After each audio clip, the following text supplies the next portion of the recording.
On est en 1987. Imaginez un petit village, quelque part en Europe de l'Est, qui, du jour au lendemain, disparaît des cartes. Et là, je ne parle pas d'une métaphore, non. C'est une affaire bien réelle qui mélange science top secrète et silence d'État. On va décrypter ça ensemble et tenter de voir ce qui se cache vraiment derrière ce mystère. Le mot est important, il est même crucial. On ne parle pas d'une catastrophe naturelle, pas d'un incendie. Le village a été littéralement effacé. C'est un peu comme si quelqu'un avait pris une gomme géante et l'avait passée sur la réalité elle-même. Et c'est ce simple mot « effacé » qui fait basculer toute l'histoire d'une simple tragédie à un mystère absolument vertigineux. Il faut vraiment prendre une seconde pour s'imaginer la scène. Un lieu plein de vie, de gens, de bruit, transformé en un silence total. Cette citation, elle ne décrit pas juste un endroit vide. Non, elle décrit une absence. Une absence si complète qu'on pourrait presque la toucher. C'est presque une présence, mais une présence angoissante. Alors, la question évidente, c'est comment est-ce que c'est possible?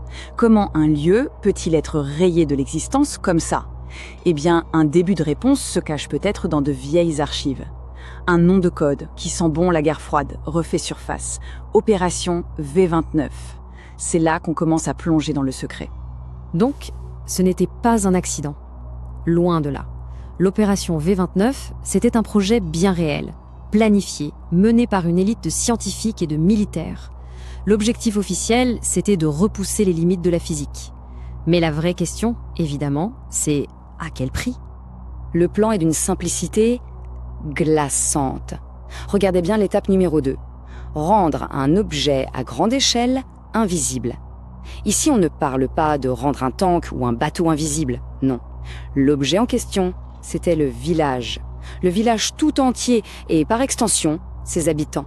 Bon, cette idée, elle sort pas nulle part. Ça peut paraître de la science-fiction, mais ça s'inspire de théories bien connues, comme la fameuse expérience de Philadelphie aux États-Unis.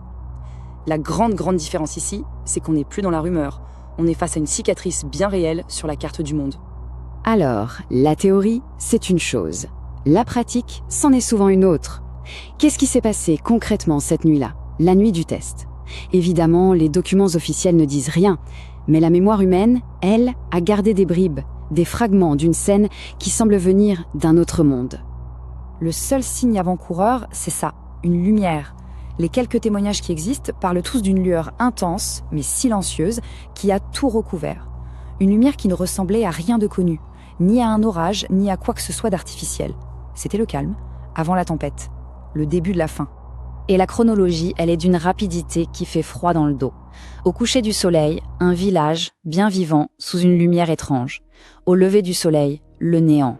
En l'espace d'une seule nuit, une communauté entière, avec son histoire, ses souvenirs, ses vies, a été anéantie, sans laisser la moindre trace. Et quand on dit disparition complète, le mot est presque trop faible.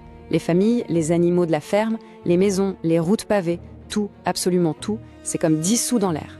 C'est l'image d'une vieille photo qu'on jetterait au feu et qui disparaît sans même laisser de cendres, comme si tout ça n'avait au fond jamais existé. Un événement d'une telle ampleur ne peut pas rester secret, c'est impossible. Et pourtant, la réaction officielle a été le silence radio, l'effacement pur et simple. Mais la question c'est, comment on fait pour faire disparaître un fantôme? Parce que même la dissimulation la plus parfaite se heurte parfois à des preuves qui, elles, refusent de disparaître. Et c'est là que l'affaire devient vraiment fascinante. Ce graphique, il résume tout. D'un côté, on a les traces officielles. Zéro, le néant, l'existence même du village est niée. Et de l'autre, on a les données brutes des satellites, et elles racontent une toute autre histoire. Elles montrent une anomalie constante qui persiste, pile à l'endroit où tout a disparu. Et la réponse officielle, il faut le reconnaître, a été d'une efficacité redoutable. La zone a été immédiatement bouclée, déclarée terrain militaire. Le nom du village a été méthodiquement retiré de toutes les cartes, de tous les registres. C'est un double effacement en fait. D'abord l'effacement physique, puis l'effacement historique. On tue le corps et ensuite on tue le souvenir. Mais voilà la preuve qui refuse de se taire. Malgré le vide au sol, les instruments en orbite, eux, ils voient quelque chose. Une signature énergétique anormale, qui est stable, permanente, exactement à l'emplacement du village. C'est comme une cicatrice invisible qui serait restée sur le tissu même de l'espace-temps. Et tout ça, ça nous laisse avec la question fondamentale. Qu'est-ce que c'est que cette anomalie? Est-ce que c'est le vestige d'une erreur de calcul catastrophique, la signature d'une nouvelle arme secrète, ou bien la trace d'une expérience qui aurait ouvert une porte qu'on n'aurait jamais réussi à refermer. Les hypothèses sont là, bien réelles.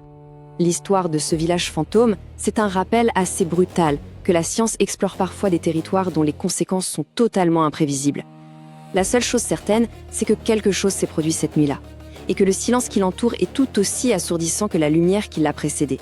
Et c'est ce genre de silence qu'on essaye de comprendre ici, parce que la vérité n'est jamais loin du mystère.